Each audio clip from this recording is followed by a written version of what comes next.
Hey guys, this is Allison from Allykatkreations. How are you?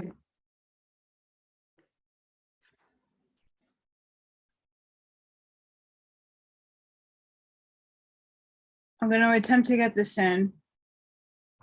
Really excited. Not 100% yet. Still feel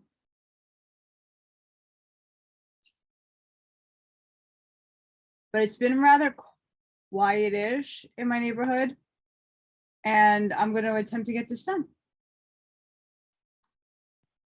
And then I'll configure my life afterwards. Before I start, please hit that like. Please subscribe if you haven't done so already. Sharing is caring.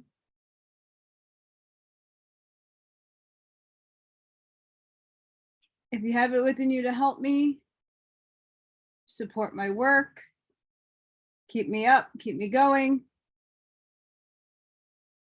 that'd be very appreciated.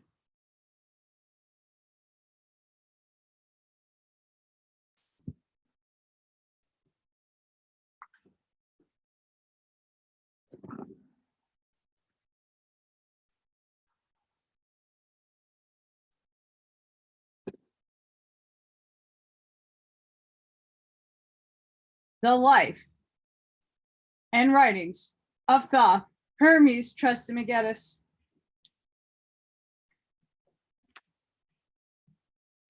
I know I finally got the Kabbalion done.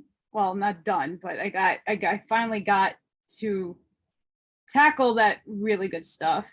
And now we get to hear a little bit about him from Aileen P. Hull's perspective. Thunder rolled, lightning flashed, the veil of the temple was rent from top to bottom. The vulnerable interior in his robes of blue and gold slowly raised his jewel wand and pointed with it into the darkness revealed by the tearing of the silk curtain. Behold the light of Egypt. The candidate in his plain white robe gazed into the utter blackness framed by two great lotus-headed columns between which the veil had hung. As he watched her, a luminous haze distributed itself throughout the atmosphere until the air was a mass of shining particles. The face of the neophyte was illumined by the soft glow as he scanned the shimmering cloud for a tangible object. The initiator spoke again.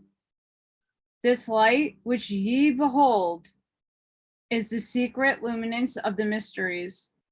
Whence it came none knoweth, save the master of the light. Behold him.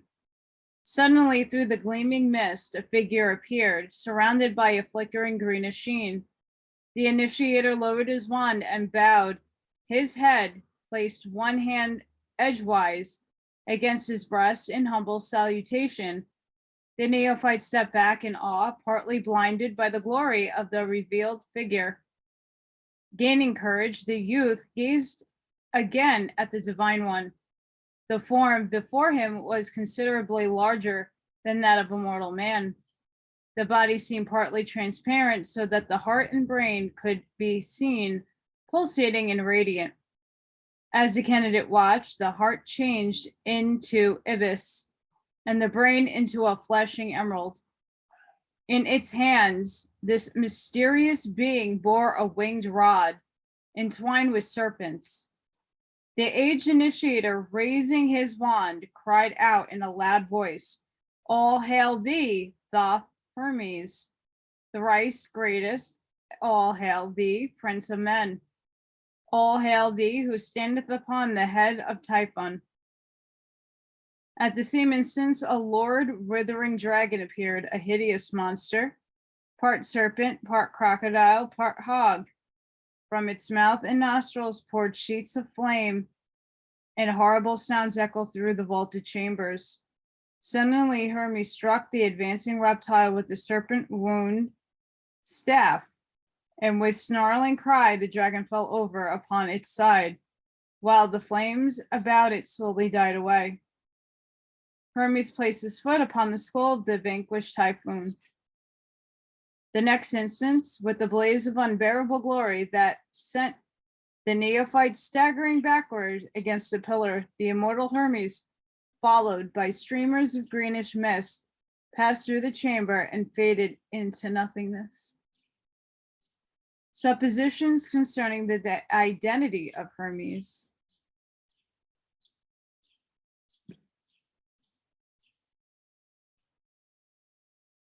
Iamblichus averred that Hermes was the author of 20,000 books.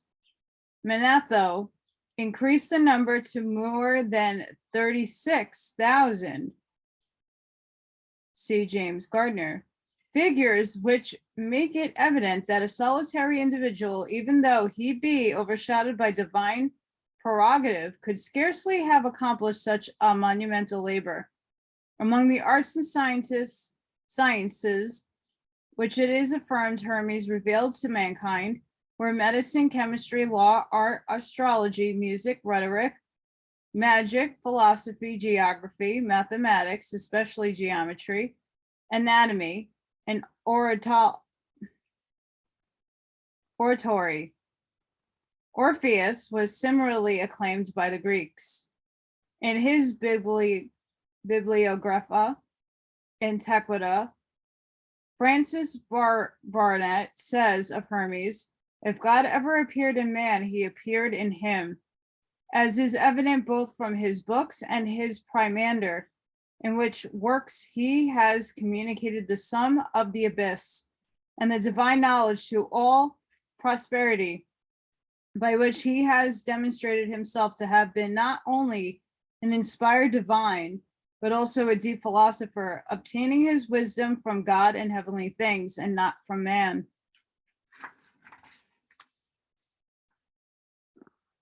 His transcendent learning caused Hermes to be identical with many of the early sages and prophets. In his ancient mythology, Bryant writes, quote, I have mentioned that Cadmus was the same as the Egyptian Thoth, and it is manifested from his being Hermes, and from the invention of letters being attributed to him, end quote. Investigators believe that it was Hermes who was known to the Jews as Enoch, called by Kinley the second messenger of God. Hermes was accepted into the mythology of the Greek, later becoming the Mercury of the Latins. He was revered through the form of the planet Mercury because this body is nearest to the sun. Hermes of all creatures was nearest to God and became known as the messengers of the gods. In the Egyptian drawings of him, Thoth carries a waxen writing tablet and serves as the recorder during the weighing of the souls of the dead in the judgment hall of Osiris, a ritual of great sacrifice. Hermes is of the first importance to Masonic scholars because he was the author of the Masonic initiatory rituals, which were borrowed from the mysteries established by Hermes. Nearly all the Masonic symbols are Hermetic in character. Pythagoras studied mathematics with the Egyptians, and from them gained his knowledge of the symbolic geometric solids. Hermes is also revered for his reformation of the calendar system. He increased a year from 360 to 365 days, thus establishing a precedent which still prevails. The appellation thrice greatest was given to Hermes because he was considered the greatest of all philosophers, the greatest of all priests, and the greatest of all kings. It is worthy of note that the last poem of America's beloved poet, Henry Wadsworth Longfellow, was a lyric ode to Hermes.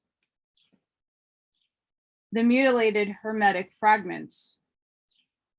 On the subject of the Hermetic books, James Campbell Brown, in his History of Chemistry, has written, quote, leaving the Chaldean and earliest Egyptian periods of which we have remains, but no record, and from which no names of either chemists or philosophers had come down to us, we now approach a historic period when books were written not at first upon parchment or paper, but upon papyrus.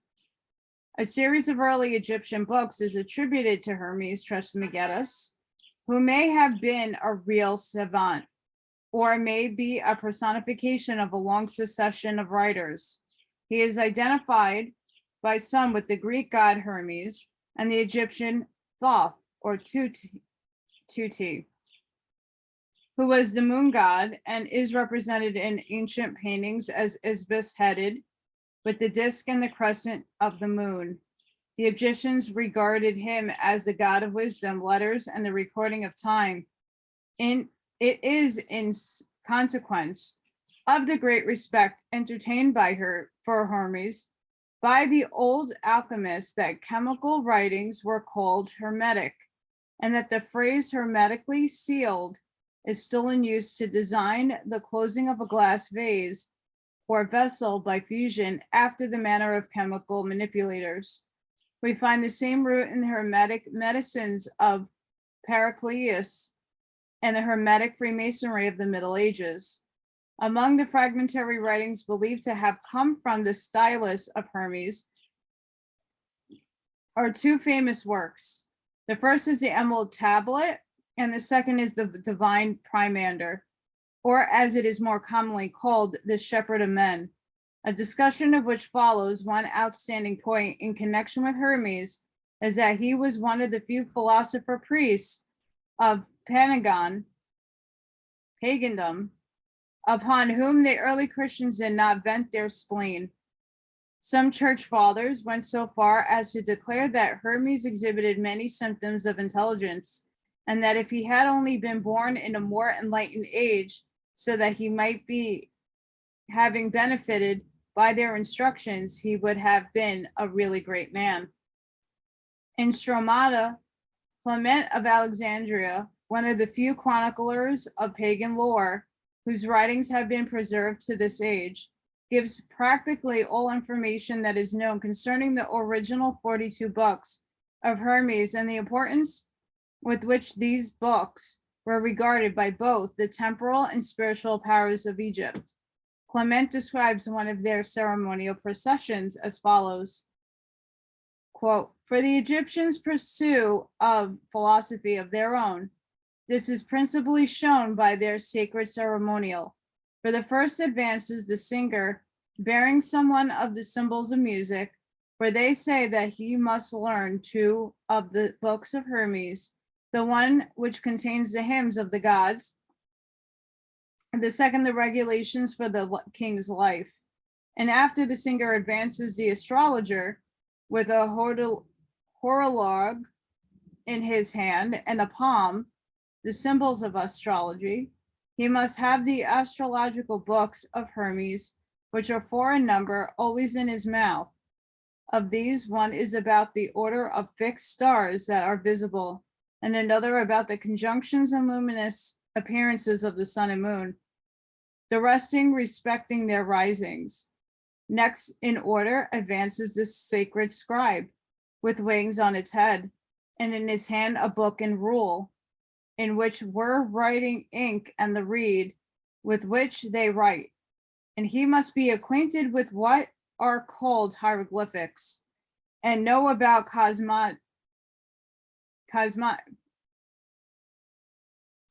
cosmography, and geography, the position of the sun and moon, and about 5 planets, also the description of Egypt and the chart of the Nile, and the description of the equipment of the priests, and of the place consecrated to them, and about the measures of things in use in sacred rites. Then the stole keeper follows the previous mentioned, with the cubit of justice and the cup for liberations. He is acquainted with all points called peduic. Don't know how to say that, and I'm not related to training. And Moscopholetic, sacrificial. There are also 10 books which relate to the honor paid by them to their gods, containing the Egyptian worship as that relating to sacrifices, first fruits, hymns, prayers, processions, festivals, and the like. And behind all walks the prophet, with the water vase carried openly in his arms, who is followed by those who carry the issue of loaves. He, as being the governor of the temple, leans the 10 books called heretic, and they contain all about the laws, the gods, and the whole of the training of the priests. For the prophet is among the Egyptians also over the distribution of the revenues. There are then 42 books of Hermes indispensably necessary, of which the 36 containing the whole philosophy of the Egyptians are learned by the forementioned personages, and the other 6 which are medicinal by the pastaflori image bearers, treating of the structure of the body and the disease, and instruments and medicines, and about the eyes, and the last about women. One of the greatest tragedies of the philosophic world was the loss of nearly all of the 42 books of Hermes mentioned in the foregoing. These books disappeared during the burning of Alexandria, for the Romans and later the Christians realized that until these books were eliminated, they could never bring the Egyptians into subjugation. The volumes which escaped the fire were buried in the desert, and their location is now known to only a few initiates of the secret schools. I find that very interesting. The Book of Thoth. While Hermes still walked the earth with men, he entrusted to his chosen successors the sacred Book of Thoth. This work contained the secret processes by which the regeneration of humanity was to be accomplished, and also served as the key to other writings. Nothing definite is known concerning the contents of the Book of Thoth, other than that its pages were covered with strange hieroglyphic figures and symbols, which gave to those acquainted with their use unlimited power over the spirits of the air and the subterranean divinities. When certain areas of the brain are stimulated by the secret process of the mysteries, the consciousness of man is extended, and he is permitted to behold the immortals and enter into the presence of his superior gods. The Book of Thoth described the method whereby this stimulation was accomplished. In truth, therefore, it was the key to immortality. According to the legend, the Book of Thoth was kept in a golden box in the inner sanctuary of the temple. There was but one key, and this was the possession of the master of the mysteries, the highest initiate of the Hermetic Arcana. He alone knew what was written in the secret book. The Book of Thoth was lost to the ancient world with the decay of mysteries, but its faithful initiates carried it sealed in a sacred casket into another land. The book is still in existence and continues to lead the disciples of this age into presence of the immortals. No other information can be given to the world concerning it now, but the apostolic succession from the first Hierophant, initiated by Hermes himself, remains unbroken to this day, and those who are peculiarly fitted to serve the immortals may discover this priceless document if they search sincerely and tirelessly for it. It has been asserted that the Book of Thoth is in reality the mysterious tarot of the Bohemians, a strange emblematic book of 78 leaves, which have been in possession of gypsies since the time when they were driven from their ancient temple, the Seraphim. According to the secret histories, the gypsies were originally Egyptian priests.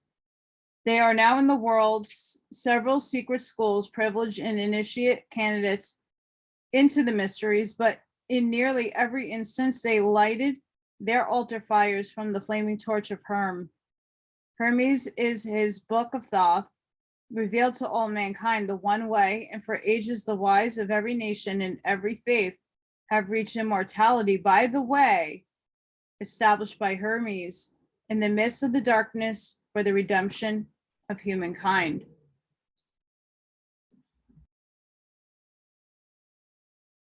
Primander, the vision of Hermes. The divine primary of Hermes, Mercurius Trismegistus, is one of the earliest of the Hermetic writings now extant. Well, probably not in its original form, having been remodeled during the first centuries of the Christian era and incorrectly translated since. This work undoubtedly contains many of the original concepts of the Hermetic cultus. The Divine Primandor consists of 17 fragmentary writings gathered together and put forth as one work. The second book of the Divine Primandor, called Primandories, or the Vision, is believed to describe the method by which the divine wisdom was first revealed to Hermes. It was after Hermes had received this revelation that he began his ministry, teaching to all who would listen the secrets of the invisible universe as they had been unfolded to him.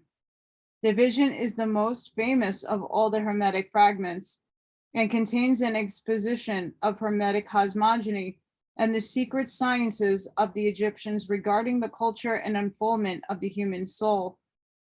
For some time it was erroneously called the Genesis of Enoch, but this mistake has been rectified. At hand, while preparing the following interpretation of the symbolic philosophy concealed with the visions of Hermes, the present author has had this reference worked.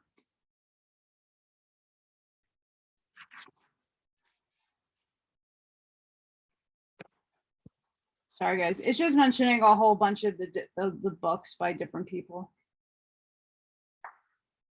To the material contained in the above volumes, he added commentaries based upon the esoteric philosophy of the ancient Egyptians, together with the amplifications derived partly from other Hermetic fragments and partly from the secret acronym of the Hermetic sciences. For the sake of clarity, the narrative form has been chosen in preference to the original dialectic style, and obsolete words have given place to those in current use. Hermes, while wandering in a rocky and desolate place, gave himself over to meditation and prayer. Following the secret instructions of the temple, he gradually freed his higher consciousness from the bondage of his bodily senses, and this released his divine nature, revealed to him the mysteries of the transcendental spheres. He beheld a figure terrible and awe-inspiring. It was the great dragon with wings stretching across the sky and light streaming in all directions from his body. The mysteries taught that the universal life is personified as a dragon. The great dragon called Hermes by name and asked him why he thus meditated upon the world mystery. Terrified by the spectacle, Hermes prostrated himself before the dragon, beseeching it to reveal its identity. The great creature answered that it was the Promandes, the mind of the universe, the creative intelligence, and the absolute emperor of all. Shure identifies Promandes as the god of Osiris. Hermes then besought Pomandres to disclose the nature of the universe and the constitution of the gods. The dragon acquired, bidding Trismegistus hold its image in its mind. Sorry, guys, I'm having issues with my teeth. So it's getting a little ridiculously hard to pronounce certain things. Immediately, the form of Pomandres changed. Where it had stood, there was a glorious and pulsating radiance. This light was the spiritual nature of the great dragon itself. Hermes was raised into the midst of the midst of this divine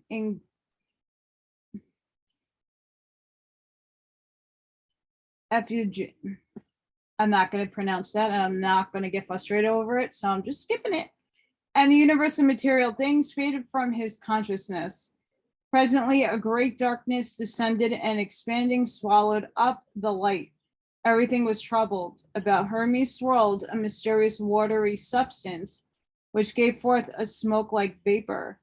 The air was filled with inarticulate moanings and sightings, which seemed to come from the light swallowed up in the darkness. His mind told Hermes that the light was the form of the spiritual universe, and that the swirling darkness which had engulfed it represented material substance. Then out of the imprisoned light, a mysterious and holy word came forth and took its stand upon the smoking waters. This word, the voice of the light, rose out of the darkness as a great pillar, and the fire and the air followed after it. But the earth and the water remained unmoved below. Thus the waters of light were divided from the waters of darkness, and from the waters of light were formed the worlds above, and from the waters of darkness were formed the worlds below. The earth and the water next mingled, becoming inseparable, and the spiritual world, which is called reason, moved upon their surface, causing endless turmoil. Then again was heard the voice of Primandres, but his form was not revealed. Quote, I, thy God, am the light and the mind, which were before substance was divided from spirit, and darkness from light. And the word, which appeared as a pillar of flame out of the darkness, is the Son of God, born of the mystery of the mind. The name of the word is reason. Reason is the offspring of thought, and reason shall divide the light from the darkness, and establish truth in the midst of the waters. Understand, O Hermes, and meditate deeply upon the mystery, that which in you sees and hears is not of the earth, but is the word of the God incarnate. So it is said that the divine lights dwell in the midst of the mortal darkness, and ignorance cannot divide them. The union of the word and the mind produces that mystery, which is called life. As the darkness without you is divided against itself, so the darkness within you is likewise divided. The light of the fire which rise are the divine man ascending into the path of the word, and that which fails to ascend is the mortal man, which may not partake of immortality. Learn deeply of the mind and its mystery, but therein lies the secret of immortality.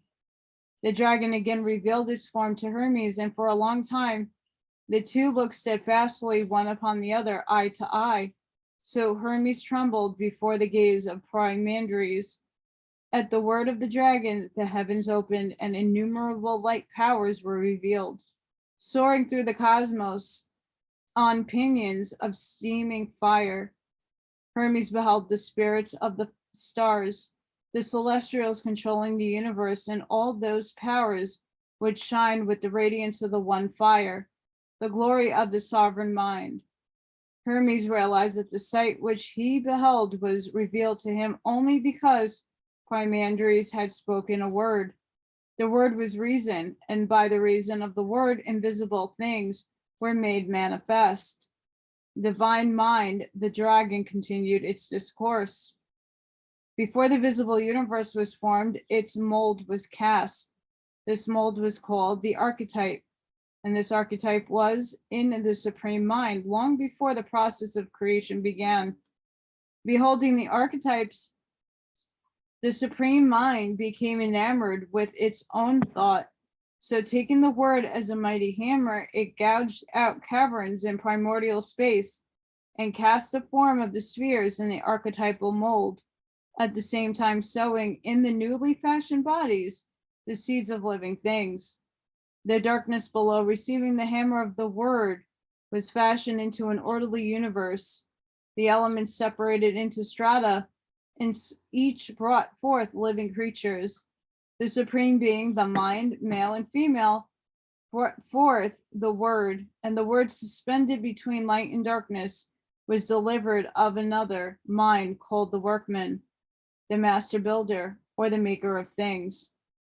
In this manner it was accomplished, O Hermes, the word moving like a breath through space called forth the fire for the friction of its motion. Therefore the fire is called the son of striving. The workman passed as a whirlwind through the universe, causing the substances to vibrate and glow with its friction.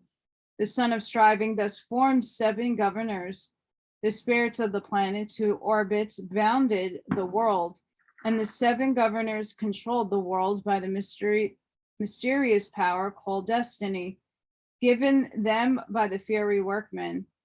When the second mind, the workman, had organized chaos, the word of God rose straightway out of his prison of substance, leaving the elements without reason, and joined itself to the nature of the fiery workmen. Then the second mind, together with the rising word, established itself in the midst of the universe and whirled the wheels of the celestial powers. This shall continue from an infinite beginning to an infinite end, for the beginning and the ending are in the same place and state.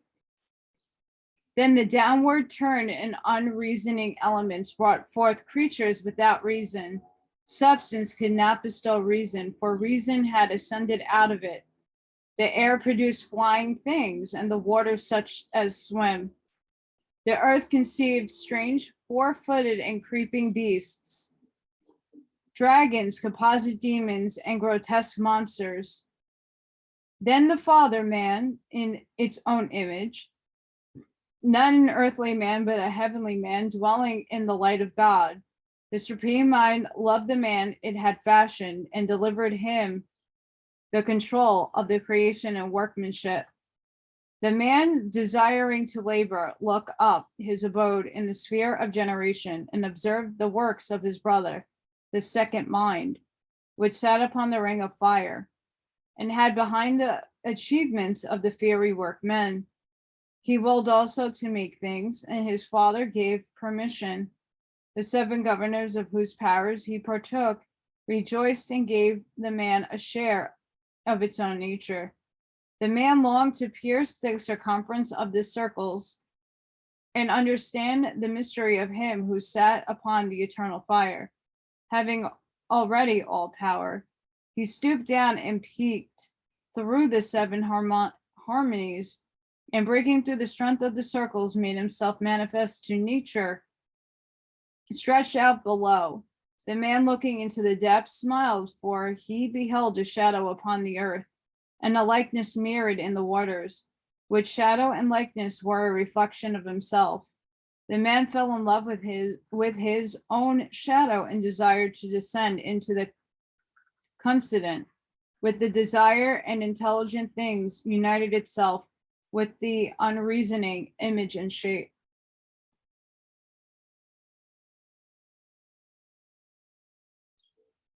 Nature, beholding the descent, wrapped herself about the man whom she loved, and the two were mingled.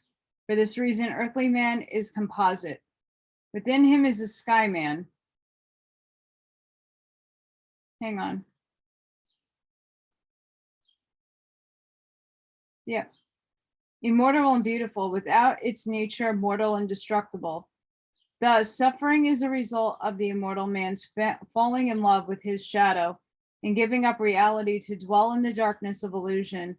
For being immortal, man has the power of the seven governors, also the life, the light, and the word, but being mortal, he has controlled by the rings of the governors, fate or destiny. Of the immortal man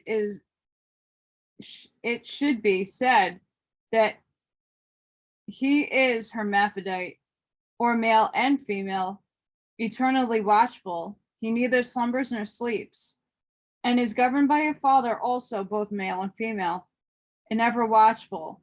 Such is the mystery kept hidden to this day, for nature, being mingled in marriage with the sky man, brought forth a most wonderful seven men, all bisexual, male and female, and upright of stature, each one exemplifying the natures of the seven governors.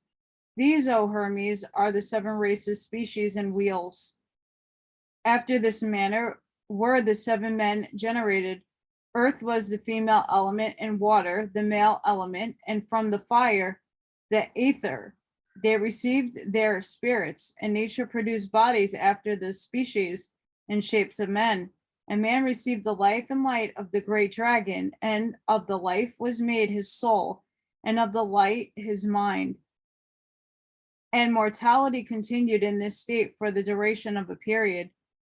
They reproduced themselves out of themselves, for each was male and female. But at the ends of the period, the knot of destiny was untied by the will of God, and the bound of all things was loosened. Then all living creatures, including men, which have been hermaphroditical, were separated, the males being set apart by themselves, and the females likewise according to the dictates of reason. Then God spoke to the holy word within the soul of all things, saying, increasing and multiply in multitudes, all you, my creatures and workmanships. Let him that is endured with mind know himself to be immortal, and that the cause of death is the love of the body. And let him learn all things that are, for he who has recognized himself enters into the state of good. And when God had said this, Providence, with the aid of 7 governors in harmony, brought the sexes together, making the mixtures and establishing the generations, and all things were multiplied according to their kind. He who through the error of attachment loves his body, abides wandering in darkness, sensible and suffering the things of death. But he who realizes that the body is but the tomb of his soul rises to immortality. Then Hermes desired to know why men should be deprived of immortality for the sin of ignorance alone. The great dragon answered, to the ignorant the body is supreme, and they are incapable of realizing the immortality that is within them. Knowing only the body which is subject to death, they believe in death because they worship that substance which is the cause and reality of death. Then Hermes asked how the righteous and wise pass to God, to which Poimanders replied, that which the word of God said, say I, because the Father of all things consists of life and light, whereof man is made. If therefore a man shall learn and understand the nature of light, life, and light, then he shall pass into the eternity of light and life. Hermes next inquired about the road by which the wise obtain to life eternal. And Poimander continued, let the man endure with the mind marked, considered, and learned for himself, and that the power of his mind divide himself from not self and become a servant of reality. Hermes asked if all men did not have minds, and the great dragon replied, take heed what you say, for I am the mind, the eternal teacher. I am the father of the word, the redeemer of all men, and the nature of the wise. The word takes flesh. By means of the word, the world is saved. I, Thoth, the father of the word, the mind, come only unto men that are holy and good, pure and merciful, and that live piously and religiously, and my presence is an inspiration and a help to them. For when I come, they immediately know all things and adore the universal Father. Before such wise and philosophic ones die, they learn to renounce their senses, knowing that these are the enemies of their immortal souls. I will not permit the evil senses to control the bodies of those who love me, nor will I allow evil emotions and evil thoughts to enter them. I become a porter or a doorkeeper and shut out evil, protecting the wise from their own lower nature. But to the wicked, the envious, and the covetous, I come not, for such cannot understand the mysteries of mind. Therefore, I am unwelcomed. I leave them to the avenging demon that are the making in their own souls, for evil each day increases itself and torments men more sharply. In each evil deed adds to the evil deeds that are gone before, until finally evil destroys itself. The punishment of desire is the agony of unfulfillment. Hermes bowed his head in thankfulness to the great dragon who had taught him so much, and begged to hear more concerning the ultimate of the human soul. So Poimandres resumed, at death the material body of man is returned to the elements from which it came, and the invisible divine man ascends to the source from whence he came, and namely the 8th sphere. The evil passes to the dwelling place of the demon, and the senses, feelings, desires, and body passions return to their source, namely the 7 governors.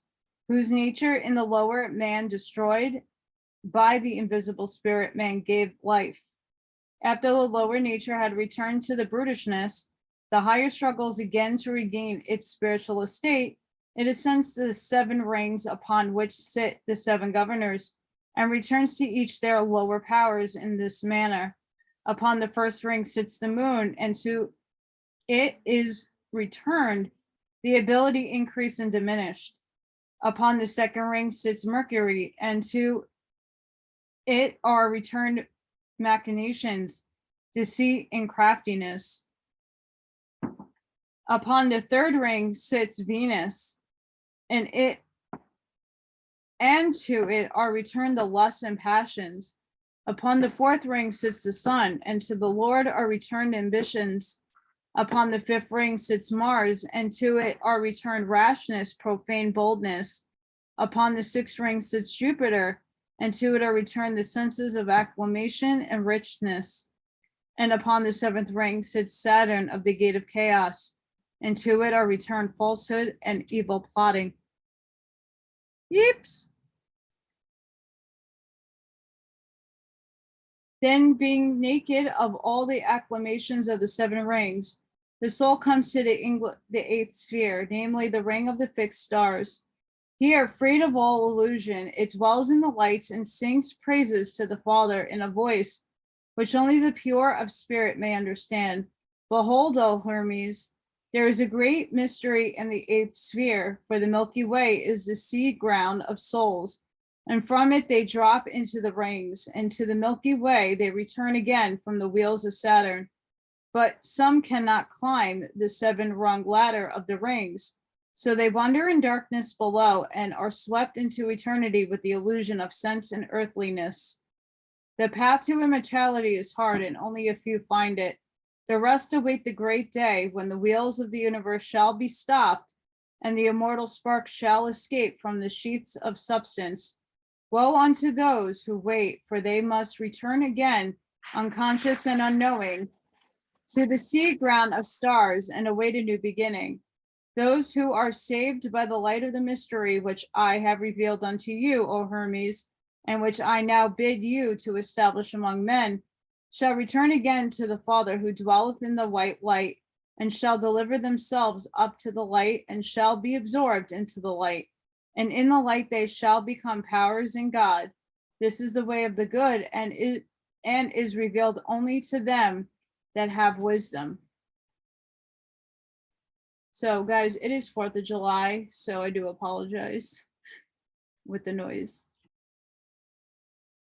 Thus preached Hermes, O people of earth, men born and made of the elements, but with the spirit of the divine man within you, rise from your sleep of ignorance.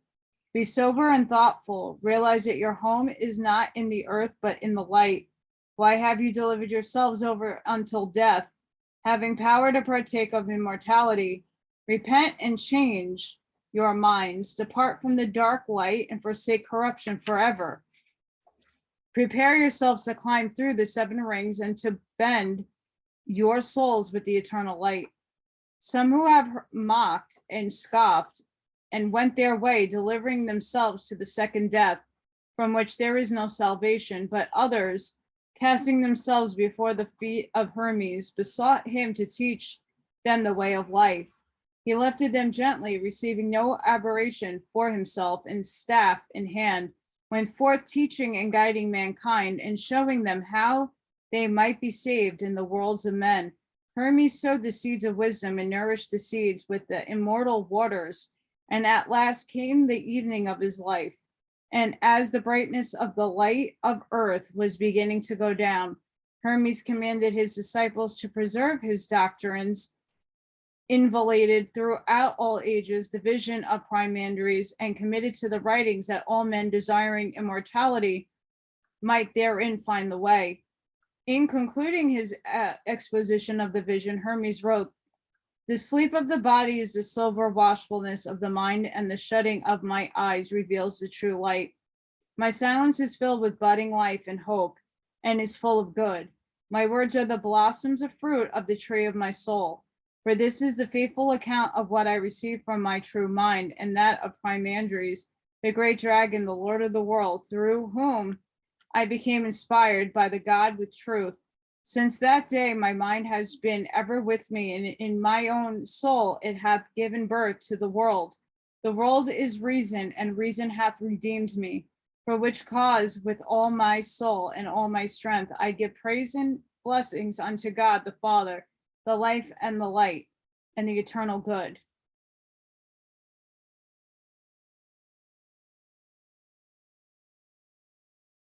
Holy is God, the Father of all things, the one who is before the first beginning.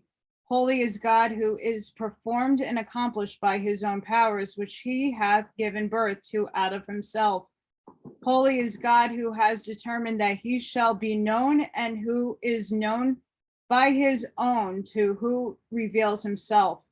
Holy art thou, who thy word reason had established all things. Holy art thou, of whom all nature is the image. Holy art thou, whom the inferior nature has not formed.